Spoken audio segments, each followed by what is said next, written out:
The dark of night, it brings refuge, and we ran and hide by light of the moon.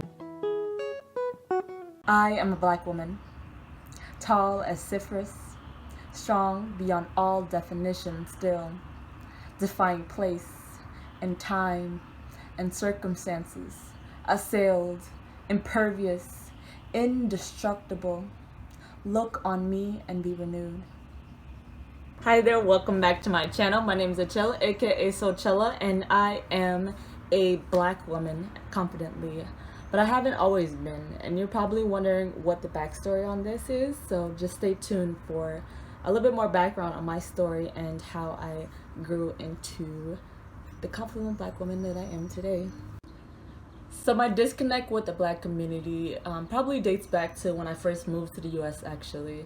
I came here when I was 5 years old, and when I transitioned into Chicago, we obviously had very minimal, knowledge of the language. I actually did not know any English at all, and my mother knew a little bit, I guess, of a working knowledge of English to an extent. And when we transitioned into the school system, both me and my brother were teased for our skin, how we dressed, how we looked in general, our features. And to be completely honest, because of those experiences that actually traveled into, probably till this day, I still get a lot of scrutiny about me being dark-skinned sometimes, from black youth especially, or African American youth especially.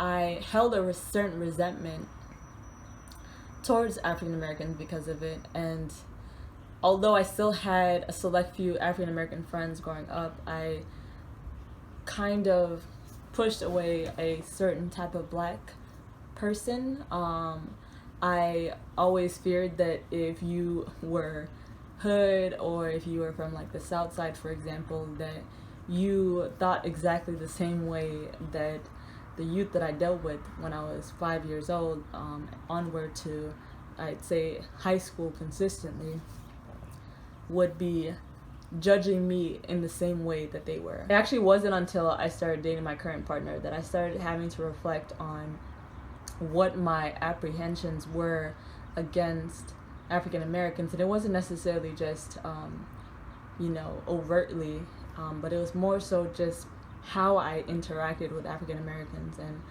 my discomfort around being around them, or just like certain assumptions that I made when I walked into a room where it was a majority African American.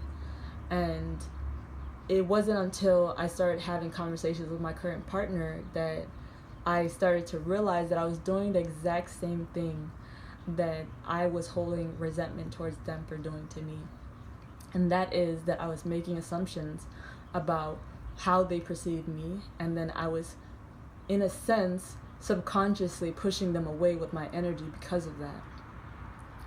And I think after having that realization, I wanted to kind of fix it, and it's still a work in progress, but I think for me, learning the history of what African Americans have done, how they paved the way, not only for people like African people in the American diaspora, but all over, is what kind of like opened my eyes up to having a bit more compassion towards African Americans and their struggles in the US. It also opened my eyes up to just my responsibility for breaking that barrier between people that are of the African diaspora and African Americans, and having them be able to have a better understanding of like that we're the same people. It's just more so that we have been dealt with different circumstances, and therefore, are put in different situations. Obviously, African Americans have dealt with exploitation for years and years and years, and that has side effects to it, whether it even be black on black violence as well. I mean, that it isn't necessarily that African Americans are innately like this. It's the systems that we live in that have created these kind of conditions for people to end up feeling like they have to kind of retaliate in certain ways or have to make money in non-legal ways, things like that. All the assumptions and stereotypes that people have about African Americans are because of the systems that we live in, because of the exploitation that has happened for hundreds of years, and because of the fact that they have been unheard and their issues have not been responded to appropriately for time and time again. And I also had to learn a little bit more about just how racism is so integrated into how capitalism can be successful, because if we're constantly assuming that African Americans are at fault for their own issues, then we'll keep feeling like we can adhere to the bootstrap mentality that, all right, well, as long as I don't act like them, then I'll end up in a different place, right? And I, coupled with the issues that I had in school with connecting to African American youth, I started to retaliate in a mental fashion of kind of more so like, oh, well, I may not have certain comebacks for you or be able to, roast you as well, but, I can go hard on my books. I can be successful in this manner. I can finish school. I can go to college. I can do all of these things. And, I don't know. I think I started to feel a certain shame for it, because it's not like African Americans chose to have this life or chose to be treated the way that they're treated, or that as if it's not, and it's also not like the structural issues that are around us are something that we can just break within a day, or that those issues aren't actually existing. And once I realized that is when I started to more so see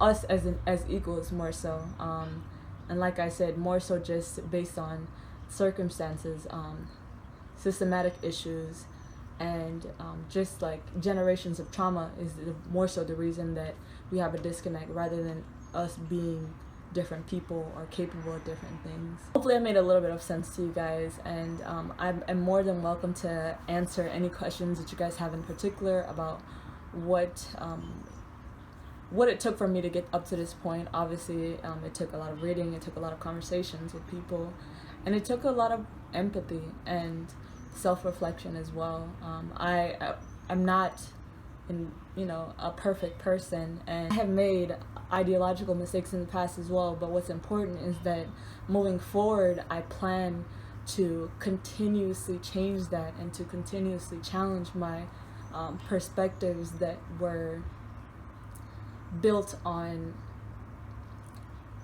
synthetic assumptions. Anyways, thank you so much for watching this video. Happy Black History Month, and if you guys resonated with anything that I said today, please comment below. Let me know if you have any other content suggestions, and I look forward to see you guys in the next video. Thank you. How low, wherever you say I will go.